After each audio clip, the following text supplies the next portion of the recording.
ओरच्या अपघातानंतर पुन्हा एकदा पुण्यातील पब आणि बार संस्कृती पद्धती जी आहेत त्यावरती आक्षेप नोंदवला जातोय. अनेक बार्सवरती पब्सवरती जे यापूर्वी कारवाई करण्यात आलेल्या आहेत.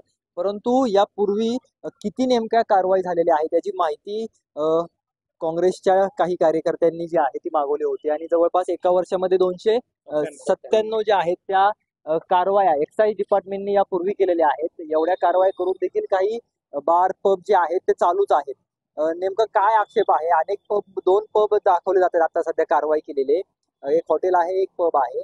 इतर जे पब चालू आहेत त्याच्यावरती काय कारवाई करण्यात येते? बघा, शिक्षणाचं माहेरघर असलेलं पुणे शहर आणि सांस्कृतिक राजधानी म्हणून झालेलं पुणे शहर मागच्या काल जो प्रकरण घडलेलं आहे त्यामुळे पूर्ण देशभरात बदनाम झालेलं आहे. आणि हे माझं पुणे शहर जे असं पूर्वी कधीच नव्हतं, परंतु मागच्या काही काळात एक्साईज डिपार्टमेंटच्या, आमचा स्पष्ट आरोप आहे, एक्साईज डिपार्टमेंटच्या साथीमुळे हे सर्व घडलेलं आहे. आम्ही पुरावे दिलेत, आजही आमच्याकडे पुरावे आहेत. अल्पवयीन मुलामुलींना सर्रासपणे दारू दिली जाते. तुम्हाला पुराव्यांसकट, व्हिडिओ सकट आम्ही फोटो दाखवले तरी त्याच्यावर काहीच कारवाई झालेली नाही. मग आम्ही माहिती मागवली की लेट नाईट सुरू असल्याने किंवा अजून वेगवेगळ्या कारणाने कोणत्या कोणत्या क्लबवर पुण्यात कारवाई झालेली आहे. तर मागच्या वर्षभरात 1 एप्रिल ते 14 एप्रिलच्या दरम्यान साधारण वर्षभरात 297 पब, रेस्टॉरंट, क्लब यांच्यावर कारवाई करण्यात आलेली आहे. यांना पाठबळ कोणाचं? 2-2, 3-3 वेळेस एका क्लबवर जर कारवाई होते तरी जर त्यांचं धाडस आहे, कारण यांच्यावर धाक राहिलेला नाही सिस्टमचा, डिपार्टमेंटचा.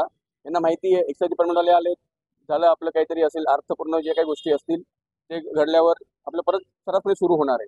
असं का वारंवार होतंय? आणि याच्यावर चरणसिंग राजपूत जे SP आहेत राज्य उत्पादन शुल्क विभागाचे, त्यांच्यावर सर्वात मोठा प्रश्नचिन्ह होतोय. 2 दिवस झाले त्यांना संपर्क करण्याचा, मीडिया आपण सुद्धा प्रयत्न केला असेल, त्यांच्याकडे रिस्पॉन्स येत नाहीये. शेवटी पोलीस आयुक्तांनी भूमिका घेतली. जर राज्य उत्पादन शुल्क विभाग जर काही कारवाई करत नसेल तर पोलीस डिपार्टमेंट पबमध्ये घुसून कारवाई करणार. या सगळ्यांचे काही संबंध पाहायला मिळतात, कारण का अनेक सोशल मीडियावरचे फोटोज जे आपण पाहिले तर अनेक फोटोजमध्ये हे बड्या अधिकाऱ्यांसोबत यांचे मालक जे आहेत ते फिरताना पाहायला मिळतात. या सगळ्यामुळे प्रश्नचिन्ह निर्माण होतो या सगळ्या व्यवस्थेवरती. 100% कसं असतं, जर तुम्ही तुमच्या रेस्टॉरंट असेल, पब असेल, बार असेल, तिथं जर मोठे अधिकारी असतील, राजकीय व्यक्ती असतील, त्यांचे जर फोटो तुमच्या सोबत असले तर निश्चितच त्याचा परिणाम जो आहे तो अधिकाऱ्यांवर होतो. आणि त्यामुळे अधिकारीही बऱ्याचदा असं होत असेल मे बी की ते दचकत असतील की यांच्यावर आपण कारवाई करायला हवं की नको, किंवा त्यांच्यावर कोणाचं पाठबळ आहे हे आता शोधण्याचं काम डिपार्टमेंटचं, सिस्टमचं आहे. आणि आम्हाला अपेक्षा आहे आता एकंदरीत ज्या पद्धतीने देशात हा पूर्ण विषय घेतला गेलेला आहे, काल राहुलजींनी सुद्धा याच्यावर आपलं स्टेटमेंट दिलेली आहे. त्यामुळे याच्यावर नक्कीच कोणताही अधिकारी असेल किंवा वरिष्ठ पातळीवर जर कोणीही नेता असेल तो आता याच्यात समर्थन करणार नाही किंवा याच्यात हात घालणार नाही. आता याच्यावरती कारवाई जर जी अपेक्षित आहे ती झाली नाही, कारण का तुम्ही विविध कागदपत्र किती ठिकाणी काय काय झालेलं आहे तुमच्याकडे सगळा डाटा आहे.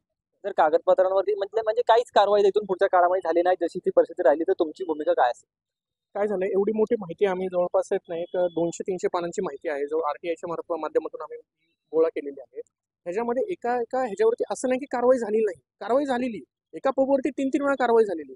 तरी पण ते पब आणि हॉटेल जर चालू असेल तर त्याच्यावरती जर कारवाई केली नाही तर विद्यार्थी काँग्रेसच्या वतीने मोठं आंदोलन उभं करण्यात येईल आणि त्याचा जाब आम्ही शासनाला विचारू. तर आता या सगळ्या प्रकरणानंतर तरी पोलीस प्रशासन खडबडून जागं होतंय का? आणि या नव्या मॉडर्न बदलत्या पुण्याला, तरुणाईला जे आहे ते नशामुक्त करण्यासाठी हे पब्स पुण्यातून कायमस्वरूपी बंद होत आहेत का हे पाहणं महत्त्वाचं ठरेल. रोहन कदम, जय महाराष्ट्र न्यूज, पुणे.